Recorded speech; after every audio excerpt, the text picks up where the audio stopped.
দাদা বলুন। হ্যাঁ, কোথায় গেলে? আমি দাদা এই যে কাছাকাছি চলে এসেছি। আচ্ছা, তুমি এখন আছো তো? হ্যাঁ হ্যাঁ হ্যাঁ, দাদা। তুমি তোমার ফুল টিমকে নিয়ে ডাকো। ঠিক আছে? ঠিক ওই আছে। ছেলেগুলো রয়েছে, সব ফুল টিম ডাকো। আজকে ওখান থেকে আমরা যাবো, ভগবানপুর থানায় যাবো, ঘেরাও করবো যতক্ষণ না ছেলেগুলোকে অ্যারেস্ট হবে। ওকে দাদা। ঠিক আছে? আর হুম। যখন অ্যারেস্ট হয়ে বেল পেয়ে বেরোবে, বেল তো পাবে, হ্যাঁ বেল পেয়ে বেরোবে, ওদের যেন মুখ ওদের ফ্যামিলির লোক না চিনতে পারে। হ্যাঁ, দাদা, ওগুলো একটু ফোনে না বলে একটু সামনাসামনি বলছি, হ্যাঁ? হ্যাঁ, সে ফোন হলে আমার বাল ছিড়বে মনে ফোনে। তুমি ঠিক আছে? আমি এবার একটু এক্ষুনি আসো আসছি তো। দাদা, আপনি ওয়েট করুন, আমি আসছি। হ্যাঁ, ঢোকো। হ্যাঁ। দাদা বলুন। হ্যাঁ, কোথায় গেলে? আমি দাদা এই যে কাছাকাছি চলে এসেছি। আচ্ছা, তুমি এখন আছো তো? হ্যাঁ হ্যাঁ হ্যাঁ, দাদা। তুমি তোমার ফুল টিমকে নিয়ে ডাকো। ঠিক আছে? ওই ঠিক আছে। ছেলেগুলো রয়েছে, সব ফুল টিম ডাকো। আজকে ওখান থেকে আমরা যাবো, ভগবানপুর থানায় যাবো, ঘেরাও করবো যতক্ষণ না ছেলেগুলোকে অ্যারেস্ট হবে। ওকে দাদা। ঠিক আছে? আর হুম। যখন অ্যারেস্ট হয়ে বেল পেয়ে বেরোবে, বেল তো পাবে, হ্যাঁ বেল পেয়ে বেরোবে, ওদের যেন মুখ ওদের ফ্যামিলির লোক না চিনতে পারে। হ্যাঁ, দাদা, ওগুলো একটু ফোনে না বলে একটু সামনাসামনি বলছি, হ্যাঁ? হ্যাঁ, সে ফোন হলে আমার বাল ছিড়বে মনে ফোনে। তুমি ঠিক আছে? আমি এবার একটু এক্ষুনি আসো আসছি তো। দাদা, আপনি ওয়েট করুন, আমি আসছি। হ্যাঁ, ঢোকো। হ্যাঁ। বন্ধুরা, এই ভয়ঙ্কর ভিডিও ক্লিপটি, অডিও ক্লিপটি আজকে সামনে এসছে, কল রেকর্ডটি আজকে সামনে এসছে। কে নিয়ে এসছে, কার বিরুদ্ধে নিয়ে এসছে, অবশ্যই সেটা আপনাদের সামনে নিয়ে আসব। কিন্তু গলাটা শুনে চিনতে পারলেন কিছু? যেটা অভিযোগ করা হচ্ছে যে থানা ঘেরাও করে, থানার উপর প্রেসার ক্রিয়েট করে বিজেপির ছেলেদের অ্যারেস্ট করাতে হবে। এবং অবভিয়াসলি থানাও খুব ভালো করে জানে, এবং যিনি অ্যারেস্ট করতে বাধ্য করবেন সেই তৃণমূলের বিধায়ক, তিনিও খুব ভালো করে জানেন যে এদের তো কোনো দোষ নেই, এদের একটাই দোষ, এরা বিজেপি করে, সুতরাং থানায় এদেরকে আটকে রাখা যাবে না, এরা বেল পেয়ে যাবে সকলেই। এবং যে মুহূর্তে বেল পেয়ে যাবে সেই মুহূর্তে একজন ব্যক্তিকে ইনস্ট্রাকশন দেওয়া হচ্ছে যে তোমার টিম ফিম নিয়ে একদম রেডি থাকো, এবং তারপর এদের এমন অবস্থা করো যে এদের মুখ না চিনতে পারে। মানে সেই অবস্থাটা কি? মেরে মুখ ফাটিয়ে দিতে হবে, চারিদিকে যেন মুখ মানে দেখে আর কিছু বোঝা যায় না? নাকি একবারে প্রাণেই মেরে দিতে হবে, দিয়ে মুখগুলোকে এমন করে দিতে হবে যাতে বাড়ির লোক সেগুলোকে রেকগনাইজ করতে পারে না? কোন কোন প্ল্যান চলছে? মানে পশ্চিমবঙ্গে এটা যদি একজন শাসক দলের বিধায়কের হুমকি হয়, ফোনে ঠান্ডা মাথায় কাউকে ইনস্ট্রাকশন দেওয়া হয়, ঠিক কোন রাজ্যে, কোন জঙ্গল রাজে গোটা পশ্চিমবঙ্গ আছে এবার ভেবে দেখুন। এবং সব থেকে বড় কথা, এই ধরনের অডিও, এই ধরনের ফোন ক্লিপ ভাইরাল হয়ে যাচ্ছে, সামনে চলে আসছে, আর রাজ্যের পুলিশ প্রশাসন, গোয়েন্দা দপ্তর, পুলিশ মন্ত্রী, মুখ্যমন্ত্রী কেউ কিচ্ছু জানে না। আর শাসক দলের এই নিয়ে কোনো মাথা ব্যথা নেই।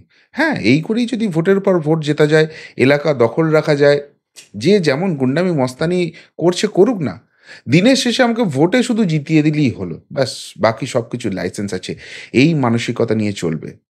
আর আপনি কে জিতেছে সেই নিয়ে আনন্দ করবেন, আর কে হেরেছে সেই নিয়ে দুঃখ করবেন, এই রাজ্যটার আর কিছু হলো না বলে মাথা নাড়বেন। আর আপনার ভবিষ্যৎটাও কি এই দিকে ধীরে ধীরে চলে যাচ্ছে, যেদিন আপনার উপরও এই শাসক দলের এই সব বিধায়কদের চাকরবৃত্তি না করার জন্য এই ধরনের জুলুম নেমে আসবে, এবং আপনাকে তখন চুপচাপ মেনে নিতে হবে। নমস্কার, প্রিয়বন্ধু মিডিয়ায় আপনাদের স্বাগত, এবং আপনারা দেখছেন প্রিয়বন্ধু বাংলা, সত্যের সন্ধানে সর্বদা আমি শুদ্ধশীল। বন্ধুরা, আজকে কলকাতায় আইসিসিআরে একটি সাংবাদিক বৈঠক করেছেন ইনি, বিজেপি নেতা শঙ্কুদেব পাণ্ডা, এবং যার বিরুদ্ধে অভিযোগ করেছেন তার ছবিটাও আপনাদেরকে দেখাচ্ছি। তিনি হচ্ছেন শাসক দলের বিধায়ক, ইনি, যিনি আগে চেটে চেটে হরলিক্স খেতেন, আর এখন বিশাল লেভেলের মস্তান হয়ে গেছেন। শাসক দলের বিধায়ক, তার উপর অভিনেতা, তার উপর পুলিশ তার পকেটে, তার উপরে আবার তিনি নাকি অভিষেকের বন্ধু, এতগুলো তার পাওয়ার। সুতরাং তিনি এখন যেখানে যাকে পাচ্ছেন রাস্তায় ধরে পেটাচ্ছেন। তিনি নিজেকে আইন আদালত সমস্ত কিছু ভাবতে শুরু করে দিয়েছেন। সেই হরলিক্স চেটে খাওয়া, এখন নেতা হয়ে যাওয়া বিধায়ক, চণ্ডীপুরের বিধায়ক সোহম চক্রবর্তী। আজকে বিজেপি নেতা শঙ্কুদেব পাণ্ডা যে সাংবাদিক বৈঠক করেছেন, সেই সাংবাদিক বৈঠকে এই ভাইরাল অডিও ক্লিপটি, ফোনের কল রেকর্ডিংটি তিনি ফাঁস করেছেন, এবং তার দাবি যে এই ঘটনাটা হচ্ছে চণ্ডীপুর, যেখানকার এই বিধায়ক হচ্ছেন এই সোহম চক্রবর্তী, সেই চণ্ডীপুরে নিজের আত্মসহায়ককে ফোন করে এইসব ইনস্ট্রাকশন দিচ্ছেন।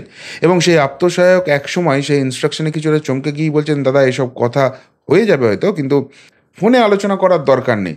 তখন সোহমের অ্যাটিটিউড হচ্ছে একটি ওই চুলের হিন্দি শব্দ এবং তার সঙ্গে তার প্রিয় নেত্রী, প্রিয় মুখ্যমন্ত্রী যে পুং শব্দটা ইউজ করেন, সেই শব্দ ইউজ করে বলছেন যে ফোনের কথা কেউ শুনে নিলে ওইটা তার ছেঁড়া যাবে, অ্যান্ড দেন ওই বসযুক্ত শব্দ। আসলে তৃণমূলের কালচারটা এটা হয়ে গেছে, ওই ব দু অক্ষর চার অক্ষর ছাড়া কেউ কথা বলেন না আর কি। তো যাই হোক, সেইটা সামনে নিয়ে এসেছেন। এখন দু অক্ষর চার অক্ষর বলুন, তাতে আমার কোনো অসুবিধা নেই। এটাই বাংলার কৃষ্টি সংস্কৃতি, যার ধারক এবং বাহক এই রাজ্যের শাসক দল, যাদেরকে এই রাজ্যের মানুষ ড্যাং ড্যাং করে জেতায়, সব ঠিক আছে। কিন্তু অভিযোগটা ঠিক কী? শঙ্কুদেব পান্ডা যেটা জানাচ্ছেন যে আপনাদের নিশ্চিতভাবে মনে আছে যখন নির্বাচন চলছে তখন শঙ্কুদেব পান্ডা এই চণ্ডীপুর সংলগ্ন এলাকায় প্রচারে গিয়েছিলেন, বিজেপির হয়ে প্রচারে গিয়েছিলেন, এবং তার গাড়িটি রাতের অন্ধকারে ওই ডবল ব্লিঙ্কার লাগিয়ে, হ্যাজার্ড লাইটটা লাগিয়ে পার্টি অফিসের সামনে ছিল। তিনি জাস্ট মিটিং করতে ঢুকেছেন, আর সেই সময় কেউ বা কারা এসে তার গাড়িতে রীতিমতো হামলা চালায়, তাকে প্রাণে মরার ছাগ নিয়ে। এবং সেই জায়গা থেকে অভিযোগ ওঠে সেখানকার নাকি কুখ্যাত এক চুল মাফিয়া আছে, তাদের সাগরেদরা এসেছিলেন এবং এই শঙ্কুদেব পান্ডার উপর আক্রমণ করার চেষ্টা করেছিলেন। এই নিয়ে থানা পুলিশকে জানানো হলে তারা কিন্তু খুব একটা বেশি কিছু করে না, এবং সেই জায়গা থেকে শেষ পর্যন্ত এই বিজেপির পার্টির ছেলেরাই এবং শঙ্কুদেব পান্ডার যারা সিকিউরিটি গার্ড ছিলেন তারাই তাদেরকে যাকে ধরা গিয়েছিল তাকে থানার হাতে তুলে দেওয়া হয়। এবং তারপর বিজেপি একটা বিশাল মিছিল বার করে সেখানে, প্রতিবাদ মিছিল, এবং এই ঘটনার ব্যাপার তো ছিলই, তার সঙ্গে সঙ্গে ছিল সেখানকার চুল মাফিয়াদের কেস, এবং সেই সংক্রান্ত বিষয়ে কিন্তু রীতিমতো চাপে পড়ে যায় তৃণমূল কংগ্রেস। এবং শঙ্কুদেব পান্ডার দাবি হচ্ছে যে তারপরই নিজের আত্মসহায়ককে ফোন করে এইভাবে চাপ সৃষ্টি করে সোহম চক্রবর্তী, সেখানকার চণ্ডীপুরের যিনি বিধায়ক আছেন।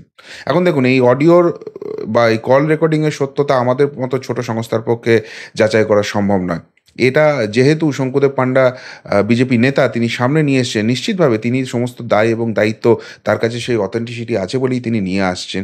এবং তার যেটা অভিযোগ যে এটা জাস্ট তিনি আজকে নাকি ট্রেলার দেখালেন, এখনও ফুল মুভি দেখানো বাকি আছে।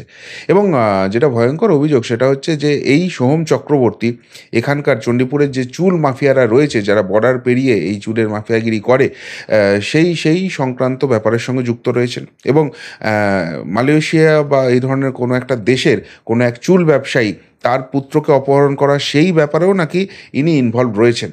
সেই সমস্ত কিছু নাকি ধীরে ধীরে তিনি সামনে নিয়ে আসবেন। কিন্তু পশ্চিমবঙ্গে বর্তমানে তৃণমূল কংগ্রেসের বিধায়কদের হাতে কিভাবে বিজেপি কর্মীদের অবস্থা চলছে, কিভাবে তাদের প্রাণে মেরে ফেলার চেষ্টা করা হচ্ছে, কিভাবে এমন মারতে বলা হচ্ছে বা এমনভাবে তাদের সঙ্গে কিছু করতে বলা হচ্ছে, মেরে তাদের মুখটাই পুরো পাল্টে দিতে, যাতে তাদের ফ্যামিলির লোকও না চিনতে পারে। এইটা যদি একজন শো কল্ড অভিনেতা বিধায়কের অ্যাটিটিউড হয়, এই মুখ্যমন্ত্রী তো বলেন যে সংস্কৃতি জগৎ থেকে তিনি লোক নিয়ে এসছেন যাতে পশ্চিমবঙ্গের সংস্কৃতিটা সঠিকভাবে বিধানসভায় হয়, তো এইটা পশ্চিমবঙ্গের সংস্কৃতি?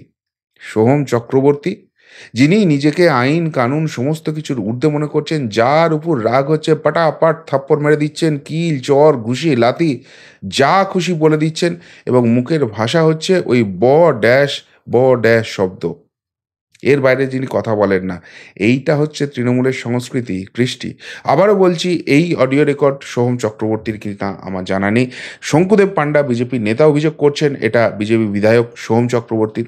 সোহম চক্রবর্তীর যদি এই নিয়ে কিছু বলার থাকে, তিনি যদি কোনো রকম কোনো তার বার্তা দিতে চান, পাল্টা সাংবাদিক বৈঠক করেন, তার পুরো কভারেজ আমরা করতে অবশ্যই রাজি আছি। কিন্তু আজকে যে খবরটা প্রকাশ্যে এলো এবং যেভাবে অডিও ক্লিপটি সামনে এলো, সেটা কিন্তু সত্যি হাড় হিম করা সন্ত্রাসের একটা ব্যাপার। ভাবুন একবার, এই পশ্চিমবঙ্গে কি চলছে। থানাকে গিয়ে বলছে যে থানা গিয়ে ঘেরাও করব, এবং ততক্ষণ পর্যন্ত ঘেরাও চলবে যতক্ষণ না অ্যারেস্ট করবে। একজন বিজেপি কর্মী, তার কি দোষ? সে মিছিলে পা মিলিয়েছে, বিজেপির সমর্থনে কথা বলেছে, তাদের অ্যারেস্ট করাবার জন্য থানা ঘেরাও করবে। এবং সেই যে কেসে ঘেরাও করবে, মানে যেহেতু চাপ দিয়ে অ্যারেস্টটা করানো হবে, খুব ভালো করে জানে তাদেরকে জেলে রাখা যাবে না, তারা সেই অন্যায় কিছু করেনি। একটা রাজনৈতিক দলের মিছিলে হাঁটাটা কোন অন্যায় হতে পারে? আর সেই জায়গা থেকে তারা বেল পেয়ে যাবে। জিজ্ঞেস করছেন আবার বেল পাবে তো? এবং বেল পাওয়ার পর ওদের এমন অবস্থা করতে হবে, ওদের মুখ যেন ওদের ফ্যামিলি না চিনতে পারে। সিরিয়াসলি সিরিয়াসলি এবছর ভোট হয়ে যাওয়ার পর ভোট পরবর্তী হিংসা হবে, এটা আগে থেকেই বোঝা গিয়েছিল। এবং সেই জায়গা থেকে কেন্দ্রীয় নির্বাচন কমিশন কিন্তু এখনও এই রাজ্যে কেন্দ্রীয় বাহিনী রেখে দিয়েছে, কিন্তু তা সত্ত্বেও বহু জায়গায় কিন্তু আমরা দেখছি ভোট পরবর্তী হিংসা হচ্ছে, মানুষকে ঘর ছেড়ে থাকতে হচ্ছে, ঘর বাড়ি দোকান সমস্ত কিছু জ্বালিয়ে দেওয়া হচ্ছে। কিন্তু তার মাঝখানে ঠিক আছে, রাজ্যে 42টার মধ্যে 29টা আসনে জিতেছে, এই তৃণমূল নাকি গণতন্ত্রের কথা বলে, ফেডারেল স্ট্রাকচারের কথা বলে, যত বড় বড় বাতেলাবাজি, মানুষকে মুরগি করে রাখা, আর রাখবেই না কেন, সেইভাবে রেখে যদি একটার পর একটা ভোট জেতা যায়, একটার পর একটা নির্বাচনে এত বড় সংখ্যক আসন পাওয়া যায়, আরও বেশি করে করবে। আর সেই জায়গা থেকে শাসক দলের বিধায়কদের এই অ্যাটিচিউড, কিছু বলার নেই। বন্ধুরা কি বলবেন, সত্যিই কি এটা সোহমের কণ্ঠস্বর, সোহমের কল রেকর্ডিং? আর এটাই কি তৃণমূলের এখন কৃষ্টি সংস্কৃতি হয়ে গেছে? সোহম যেটা করছে, যাকে পাচ্ছে রাস্তায় ধরে পিটিয়ে দিচ্ছে, এই ধরনের কল রেকর্ড করে নিজের আত্মসহায়ককে দিয়ে বিজেপিকে অ্যারেস্ট করিয়ে তারপর তারা বেল পেয়ে গেলে তাদের মুখ যাতে ফ্যামিলি না চিনতে পারে তার ব্যবস্থা করে, এটাই সঠিক চলছে? কি বলবেন বন্ধুরা? যদি কিছু বলার থাকে অবশ্যই কমেন্ট বক্সে কমেন্ট করে জানাবেন। এখনকার মতো এখানেই শেষ করলাম, ফেরত আসছি নতুন প্রতিবেদন নিয়ে খুব তাড়াতাড়ি। ভালো থাকবেন, সাথে থাকবেন, পাশে থাকবেন। নমস্কার।